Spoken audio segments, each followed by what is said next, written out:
I had always considered myself a trusting husband. For 10 years, my wife, Jessica, and I had built what I believed was a solid, loving marriage. We were the kind of couple that people envied, at least on the surface. But as they say, appearances can be deceiving. Little did I know that everything I thought I knew about Jessica, everything I believed about our relationship, was about to be shattered by her own choices and my determination to take the ultimate revenge. It all started with a subtle shift. Jessica began coming home later than usual, claiming work deadlines were piling up. At first, I dismissed it. She was ambitious, and her dedication to her career was one of the things I admired most about her. But then there were the unexplained text messages. She would glance at her phone, smile slightly, and quickly turn the screen away. When I asked about it, she brushed it off with a casual, "Oh, just Karen from work," or "It's nothing, just a client." Her excuses seemed plausible, but they left me with a nagging feeling of unease.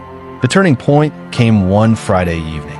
Jessica told me she had a work dinner and wouldn't be home until late. Normally, I wouldn't have thought twice about it, but something about her tone felt rehearsed. That night, as I sat alone in our living room, my instincts shouted at me to dig deeper. I hated the idea of invading her privacy, but the suspicion had taken root and was suffocating me. I logged into our shared phone account and pulled up her call and text history. And there it was, a pattern of frequent, lengthy calls to a number I didn't recognize. My heart sank as I scrolled through the timestamps. These weren't work-related calls. They were late-night conversations, often lasting an hour or more.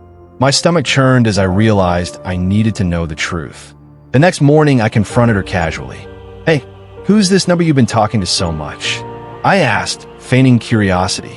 Jessica barely flinched. "Oh, that's just a coworker. We've been collaborating on a big project," she replied smoothly. Her ability to lie so effortlessly both impressed and terrified me. But I wasn't convinced. I needed more than just her word. That weekend, I decided to put my plan into motion. I reached out to a friend of mine, Ryan, who worked in tech and owed me a favor.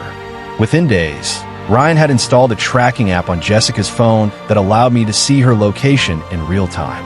It felt invasive, but the knot in my gut told me I had to do this. I wasn't just being paranoid. Something was going on.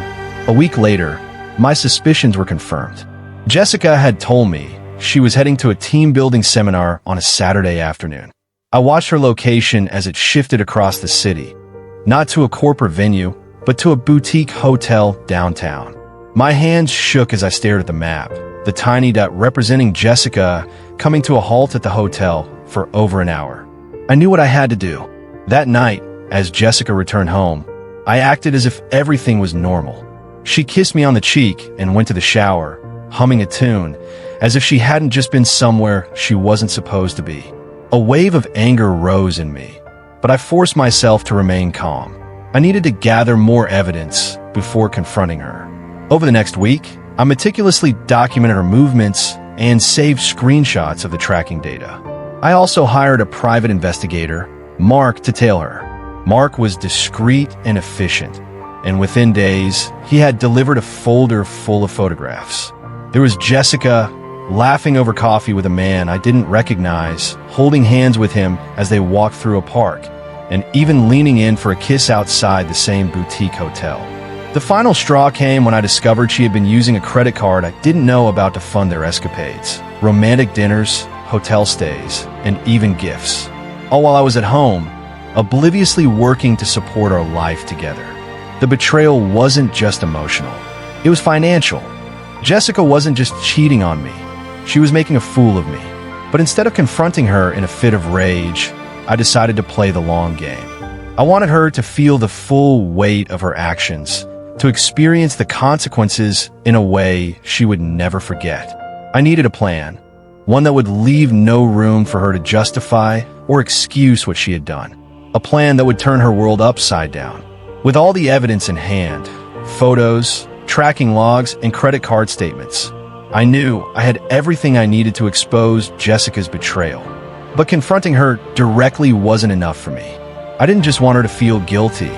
I wanted her to feel the depth of the humiliation and betrayal she had inflicted on me. So, I set my revenge plan in motion, one step at a time. The first thing I did was visit a divorce attorney. I wanted to ensure that every move I made was legal and airtight. I explained the situation, laid out the evidence, and told him about my plan to confront her in a way that would leave no room for doubt. He nodded thoughtfully, giving me advice on how to proceed. The key, he said, is to remain calm and calculated. Don't let your emotions take over. Next, I decided to set the stage for the ultimate confrontation. Our anniversary was coming up in 2 weeks, and I knew Jessica wouldn't miss the opportunity to put on a show of being the perfect wife in front of our friends and family. I sent out invitations for a small dinner party at our home, making sure to include her closest friends, co-workers, and even a few family members. Jessica was thrilled when I told her, completely unaware that this event was going to be the setting for her downfall. In the days leading up to the party, I played my role perfectly. I acted affectionate, attentive, and even went out of my way to compliment Jessica, just to keep her unsuspecting. At the same time, I worked behind the scenes to prepare.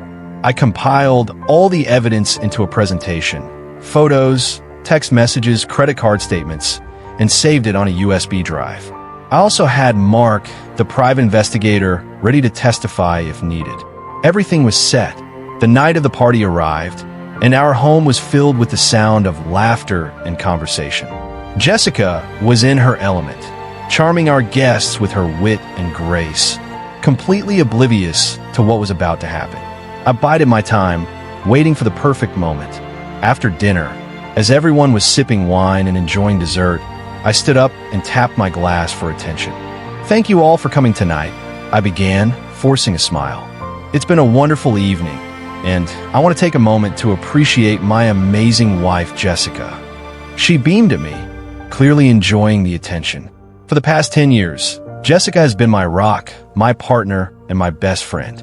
And tonight, I want to celebrate her in a way she'll never forget. I turned to the TV in the living room, where I had already connected my laptop. With a click of a button, the screen lit up, displaying the first photo, Jessica and the man holding hands in the park. The room fell silent. The air grew heavy with shock and confusion. Jessica's smile froze on her face, her eyes widening in horror as I clicked to the next slide.